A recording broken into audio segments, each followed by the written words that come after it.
he almost immediately took off, right out of high school. He went to college out in Kansas. He was just gone, and I kind of lost touch with him.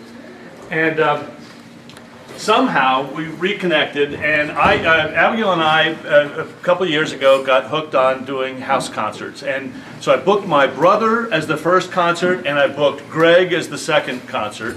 And one other guy, Jason Harrod, also out of New York, got booked in as the third. I didn't have a hell of a lot of fun doing my brother's. I really didn't have a hell of a lot of fun doing Jason's, and I bailed to a guy in Sharon who said, listen, I do house concerts like it's nobody's business, but I don't market well. Would you do the marketing? I said, yeah, that's absolutely fine.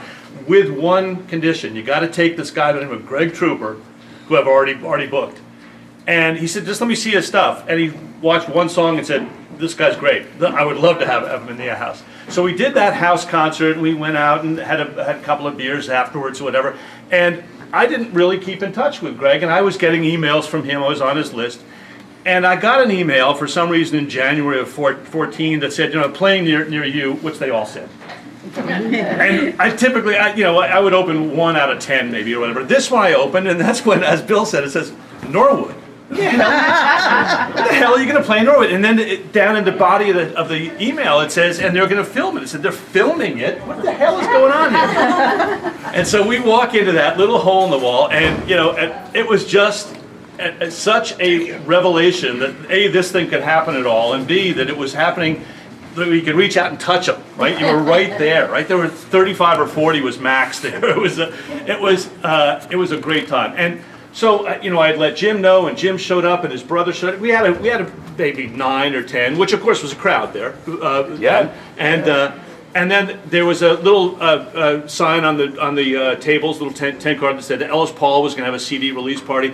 Email me quick because tickets are going to go fast. I'm emailing him from the table. I'm sitting right there. Saying I'm going to need some. And the next day I said, "Can I have 15?" He says, "Who are you?" I said, "I'm just a guy who knows friends who like music. That's all." But it all started because Greg, just inadvertently was here and was in Norwood, and so we wanted to, just remember the fact that it's those kinds of connections, right, that make remarkable change. Greg had a very, very interesting career, and there's a plaque underneath the photo. And actually, let's just drop this real quick. We can just sort of do the big official reveal here. But I was just listening. it was so interesting because when I went looking for a photo of Greg, I found all the standard stuff, and I found one on Flickr that was out of the ordinary, this one, and it wasn't big enough to make this size of a print. And so I wrote the lady who had posted it. Turns out that she was his manager or his agent in the Netherlands.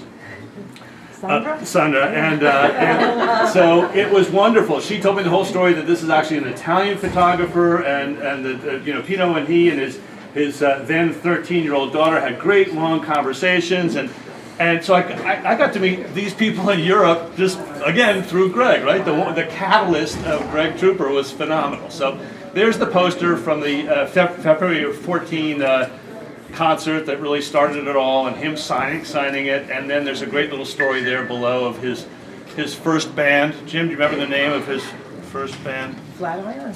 I know you asked Jim, sorry. Ravioli Brothers. Right, that's me. Speak for him. Ravioli Brothers, which was a Flying Burrito Brothers take off band, but yeah, it was. I was going to say, before you Everything is it was just interesting. So Greg passed away in January, and of pancreatic cancer. And in March we had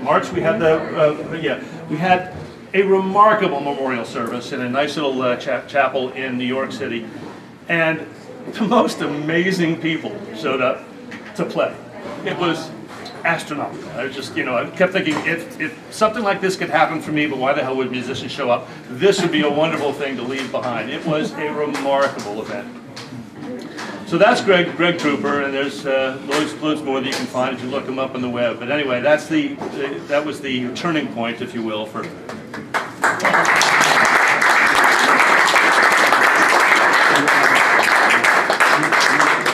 So, cool. Welcome. welcome. You're welcome. Beautiful. He is thrilled. Yeah. Very good. Very good. No, this is her. I know.